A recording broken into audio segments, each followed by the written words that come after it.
Hello दोस्तों, daily mains answer writing initiative में आपका स्वागत है। आज हम डिस्कस करने वाले हैं हिस्ट्री का एक क्वेश्चन जिसमें हम बात करेंगे ब्रिटिश विड्रॉल की और देखेंगे कि क्रिप्स मिशन जो था वो कैसे एक वाटरशेड मोमेंट था। आज के इस सेशन में मैं आपको कीवर्ड की इंपॉर्टेंस दिखाऊंगा, कैसे हम कीवर्ड्स को हैंडल करते हैं। क्वेश्चन क्या कह रहा है? Cripps mission was a watershed moment in the process of British withdrawal from India, comment. अब देखिए, अगर आपने क्रिप्स मिशन पढ़ा है, जो कि पढ़ा ही होगा हिस्ट्री जब आप पढ़ते हैं, तो आप क्रिप्स मिशन के बारे में सब कुछ जानते हैं। लेकिन क्या आप ये बता सकते हैं कि वो वाटरशेड मोमेंट था या नहीं? उसके लिए आपको ये पता होना चाहिए कि वाटरशेड क्या होता है। वाटरशेड या वाटर डिवाइड अगर हम ज्योग्राफिकली देखें तो एक ऐसी लाइन होती है या एक ऐसा पोर्शन होता है जिसमें उस एरिया की सारी रिवर्स का और उनकी ट्रिब्यूटरीज का जो पानी है वो ड्रेन होता है। ठीक है, समझ रहे हैं? अब वाटरशेड या जिसको वाटर डिवाइड भी कहते हैं, उसके इस तरफ, एक तरफ मान लीजिए ये आपका वाटरशेड की लाइन है, इसके इस तरफ की जो रिवर्स होंगी उसका पानी इस एक डायरेक्शन में जाएगा और जो इस तरफ की रिवर्स होंगी उनका पानी एक अलग डायरेक्शन में जाएगा। यानी कि जहां पे हिस्ट्री की डायरेक्शन बदल जाए, जहां पे बिफोर और आफ्टर में चेंजेस आ जाए, वही वाटरशेड मोमेंट होगा। अगर आप इस चीज को समझ जाएंगे तो आपको पता चल जाएगा कि क्वेश्चन की डिमांड क्या है। क्वेश्चन की डिमांड यह है कि क्रिप्स मिशन आने से पहले जो सिचुएशन थी वो क्रिप्स मिशन आने के बाद कैसे बदल गई। तो इसका मतलब हमें प्रूव करने के लिए कि ये वाटरशेड है या नहीं, हमें क्रिप्स मिशन से पहले की सिचुएशन डिफाइन करनी पड़ेगी इंडिया में किस तरीके से थी। यानी कि 1942 में जब क्रिप्स मिशन आया, उसके 2 या 3 साल की जो कांग्रेस की या नेशनल मूवमेंट की स्थिति थी उसको हम इलैबोरेट करेंगे इस आंसर में और बताएंगे कि क्रिप्स मिशन आने के बाद ऐसी क्या चीज हो गई जिससे हम बताएंगे कि ब्रिटिश विड्रॉल क्विकन हो गया, हेस्टन हो गया, फास्ट हो गया। तो सबसे पहले तो स्टार्ट करेंगे that what is Cripps mission. A team sent by the British government led by sir Stafford Cripps, 3 member team थी ये, ठीक है, was dispatched to India in 1942 to ask for that country's assistance in Second World War। Basically purpose क्या था Cripps mission को भेजने का? World war 1939 में जब शुरू हुआ था तो उस वक्त ये डिमांड आ रही थी सभी ब्रिटिश तरफ से भारत की पॉलिटिकल पार्टीज को या पॉलिटिकल लीडर्स को कि आप समर्थन करें हमारा विश्व युद्ध में, वर्ल्ड वॉर के अंदर। वर्ल्ड वॉर खत्म होने के बाद हम आगे की नेगोशिएशंस करेंगे कि कैसे कॉन्स्टिट्यूशनल अरेंजमेंट को आगे बढ़ाना है। अब इस बैकग्राउंड के अंदर क्रिप्स मिशन 1942 में आता है। लेकिन बिफोर क्रिप्स मिशन कांग्रेस के अंदर कुछ इंटरनल एस्पर्शंस या इंटरनल कॉन्ट्रडिक्शंस नजर आ रही थी और वो इंटरनल कॉन्ट्रडिक्शंस बदल गई 1942 में जब क्रिप्स मिशन आया। यही है वाटरशेड मोमेंट। कैसे इंटरनल एस्पर्शंस किस वजह से थी? नंबर 1, वर्ल्ड वॉर 2 के अंदर जो वॉरिंग पार्टीज थी, हमें पता है कि एक्सिस पावर्स और एलाइड पावर्स, ये 2 ग्रुप्स थे। एक्सिस पावर्स के अंदर जर्मनी, इटली, जापान और एलाइड पावर्स की तरफ से ब्रिटेन, फ्रांस और बाद में यूनाइटेड स्टेट्स। जब इन दोनों के कंपैरिजन किया गया तो यह देखा गया कि महात्मा गांधी के हिसाब से डेमोक्रेटिक जो नेशंस थे उनका हमें समर्थन करना चाहिए और डेमोक्रेटिक नेशंस यहां पे यूएस और फ्रांस थे।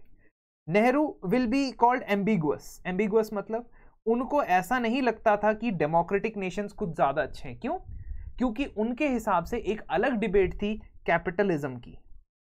उनके हिसाब से ये कैपिटलिज्म या इंपीरियलिज्म को रिप्रेजेंट करती हुई कंट्रीज थी। एक तरफ कौन सी वाली? ब्रिटेन, फ्रांस, यूएस, और दूसरी तरफ थी एक्सिस पावर्स जो फाशिज्म यानी कि नाजी आइडियोलॉजी को रिप्रेजेंट करती थी। तो उनको तो ऐसा ही लगता था कि भाई साहब किसी का भी समर्थन करो, सही नहीं होगा यहां पे। और तीसरा स्टैंस था सुभाष चंद्र बोस जी का, जिनको यह लगता था कि दोनों ही तरफ अगर ऐसी पार्टीज हैं जो अपनी अपनी कॉलोनीज को इंप्रूव करना चाहती, कॉलोनीज तो जर्मनी की भी थी, जो अपनी अपनी कॉलोनीज के लिए लड़ रही है, तो भाई साहब आप ये मॉरल स्टैंड किस लिए ले रहे हो? ये क्यों सोच रहे हो कि किसे सपोर्ट करना चाहिए किसे नहीं? इसी को सपोर्ट मत करो, बस इंडिया की आजादी से मतलब रखो। तो ये जो डिबेट थी about whom to side with, इस डिबेट के वजह से पहली बात तो इंटरनल राइवलरी देखने को मिली। दूसरा, ब्रिटिशर्स के इंटेंशन पे गांधी जी को ट्रस्ट था कि इवेंचुअली वो भारत को इंडिपेंडेंस ग्रांट कर सकते हैं अगर हम उनको सही समय पे प्रेशराइज करें सत्याग्रह के माध्यम से। जबकि सुभाष चंद्र बोस को यह पता था कि ब्रिटिशर्स का डिजायर नहीं था भारत को लिबरेट करने का, तो वो कंट्री को ऑप्रेस करते रहेंगे जब तक बस चले। और इस चीज को लेके भी इंटरनल राइवलरीज हुई 1939 के अंदर, जब वर्ल्ड वॉर बिल्कुल कगार पे था और हमें साइड चूज करने का मौका मिल रहा था। उसी टाइम पे ये आइडियोलॉजिकल जो राइवलरीज हैं ये कांग्रेस के अंदर नजर आती है, जहां पे सुभाष चंद्र बोस और उनके जो फॉलोअर्स थे they were clashing with the followers of Mahatma Gandhi and Gandhian philosophy. तो इस वजह से एक कोहिजिव मूवमेंट स्टार्ट करने की तरफ कोई भी शुरुआत नहीं नजर आ रही थी। तीसरी बात कि गोल्स और मीन्स को लेके, यानी मीन्स और एंड्स को लेके आपस में डिबेट। महात्मा गांधी जी कह रहे थे कि हम इस वक्त ब्रिटिशर्स की कमजोरी को एक्सप्लॉइट ना करें, चाहे हमारा एम जो है वो भारत की आजादी है जो कि एक नोबल ऑब्जेक्टिव है, लेकिन उसका तरीका भी नोबल होना चाहिए। जबकि सुभाष चंद्र बोस जी का यह मानना था कि ग्लोबल क्राइसिस एक अपॉर्चुनिटी है ना, आपदा को अवसर में बदलने का मौका है, तो उसे अपॉर्चुनिटी को इस्तेमाल करना चाहिए। और इसी वक्त एक नेशनल मूवमेंट लॉन्च करते हुए, ब्रिटिशर्स को अल्टीमेटम देते हुए कि आप निकल जाएं इतनी देर तक, हम एक मूवमेंट लॉन्च करना चाहिए। उसी संदर्भ में, उसी कॉन्टेक्स्ट में गांधीयन फिलॉसफी को फॉलो करने वाले लोग ये समझते थे कि 1937 के बाद से जिस तरीके से कांग्रेस की जब मिनिस्ट्रीज बनी थी स्टेट्स के अंदर, तो वहां पे कुछ वायलेंस, कुछ अनरेस्ट, कुछ कास्ट कन्फ्लिक्ट्स देखने को मिलते थे, क्लास कन्फ्लिक्ट्स देखने को मिल रहे थे। इस वजह से अभी लोग जो है यूनाइट नहीं होंगे और अभी नेशनल मास मूवमेंट स्टार्ट करने का हमारे पास सही मौका नहीं है। This is not the right time to start a mass movement. जबकि सुभाष चंद्र बोस यहां कह रहे थे कि people were more than prepared for an immediate mass struggle. हमने बहुत देर कर दी, 1932 में कहीं हमने सिविल डिसोबीडियंस मूवमेंट का सेकेंड फेज जो है वो खत्म किया था। अब जाके हमें दोबारा से एक मास मूवमेंट की जरूरत है। इसी वजह से ये जो संभावनाएं बन रही थी, वो संभावनाएं या जो परिस्थितियां थी, सर्कमस्टांसेस थे, वो आपस में कॉन्फ्लिक्टिंग थे। हमने देखा 1939 में 38 और 39 दोनों में कांग्रेस की प्रेसिडेंट के जो इलेक्शन हुए थे वहां सुभाष चंद्र बोस जीतते हैं, लेकिन 1939 में उनको रिजाइन करना पड़ता है मजबूरी में, बिकॉज कांग्रेस के प्रेसिडेंट के इलेक्शन जीतने के अलावा कांग्रेस वर्किंग कमेटी का समर्थन उनके पास नहीं था, सपोर्ट नहीं था। उसी के साथ 1939 में जब वर्ल्ड वॉर शुरू हो जाता है तो वाइसरॉय लिनलिथगाउ कहते हैं कि हम ये नहीं बताएंगे कि हमने वॉर किस ऑब्जेक्टिव से लड़ना है, और हम ये भी नहीं बताएंगे कि पोस्ट वॉर तुमको आजाद करना है या नहीं करना है। तो आजाद करने के या कंप्लीट इंडिपेंडेंस के तो फेवर में नहीं थे, वो इंडिया को डोमिनियन स्टेटस देना चाहते थे वॉर के बाद भी, जिस चीज को लेके कांग्रेस 1929 से ही कह चुका था कि हमें डोमिनियन स्टेटस तो नहीं चाहिए, हमें चाहिए कंप्लीट इंडिपेंडेंस या पूर्ण स्वराज। तो ब्रिटिशर्स 1939 में एरोगेंट थे, एडमेंट थे इस चीज को लेके, एक लाइन में लिख देना है, क्योंकि अभी वाटरशेड आएगा, अभी चेंज होगा ना, क्रिप्स मिशन के बाद भरोसा जो डिवाइड था कांग्रेस के अंदर खत्म हो जाएगा, क्योंकि सबको भरोसा हो जाएगा, सबकी अंडरस्टैंडिंग ये बन जाएगी कि ब्रिटिशर्स का नहीं है इंटेंशन हमें आजाद करने का। यही तो वाटरशेड मोमेंट है। अब क्रिप्स मिशन भेजा गया 1942 में, उसका कारण क्या था? उसका कारण यह था कि 1942 तक बहुत सारे रिवर्सेस, बहुत जगह हार का सामना करना पड़ा था एलाइड पावर्स को, और अब इंडियंस का सपोर्ट उनको चाहिए ही है। तो लिनलिथगाउ की स्टेटमेंट के बाद तो कांग्रेस नाराज हो गई, कांग्रेस के मिनिस्ट्रीज ने रिजाइन कर दिया 1939 में, जितने भी इलेक्ट हुई थी 1937 के इलेक्शन में। अब समर्थन के लिए दोबारा इंडियन पार्टीज को अपनी तरफ खींचने के लिए, खासतौर पे इंडियन नेशनल कांग्रेस को, उन्होंने क्रिप्स मिशन भेजा। क्रिप्स मिशन ने आपको कुछ भी नहीं ऑफर किया जो आपको चाहिए। दे सेड कि वॉर के बाद हम डोमिनियन स्टेटस देंगे, यानी आपका जो हेड ऑफ द स्टेट होगा, गवर्नर जनरल होगा, वो हमारी तरफ से ही आएगा, नियुक्त किया जाएगा, कंप्लीट इंडिपेंडेंस आपको नहीं मिलने वाली।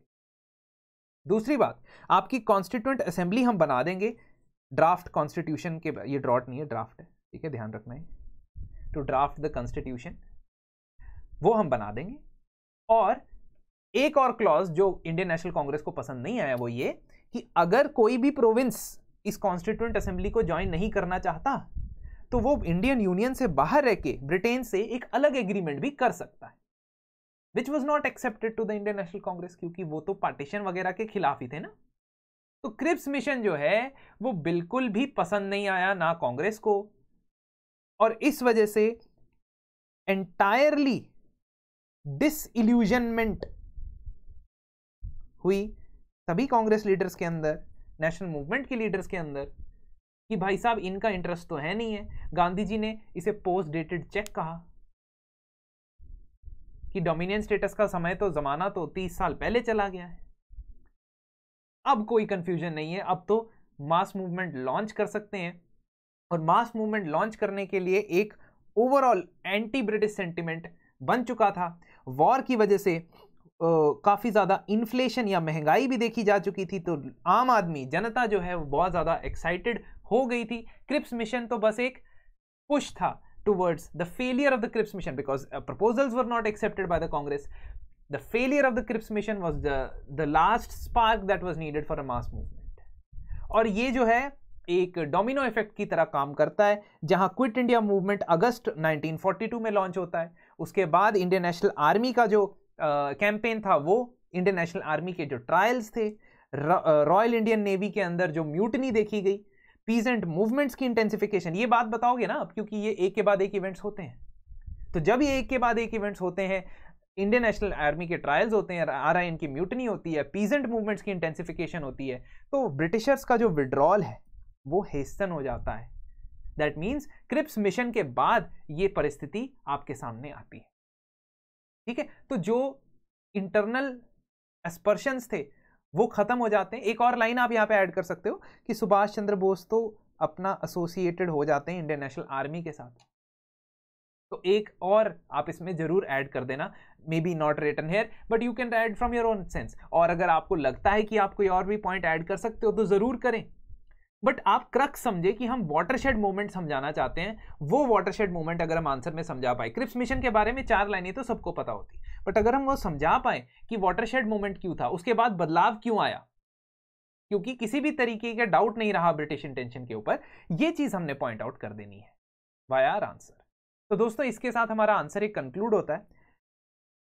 अगर आप अपने आंसर्स को इवैल्यूएट भी कराना चाहते हो, मेरे से पर्सनली डाउट्स डिस्कस करना चाहते हो, कैसे हमने अप्रोच करना है क्वेश्चंस को, इनको होलिस्टिकली अप्रोच करना है और एक फाउंडेशन बनानी है आंसर राइटिंग के अंदर, तो आप हमारे 48 डेज मेंस आंसर राइटिंग को ज्वाइन कर सकते हैं। इसमें आपको हर रोज एक क्वेश्चन दिया जा रहा है और हर एक क्वेश्चन का आपका आंसर इवैल्यूएट होगा।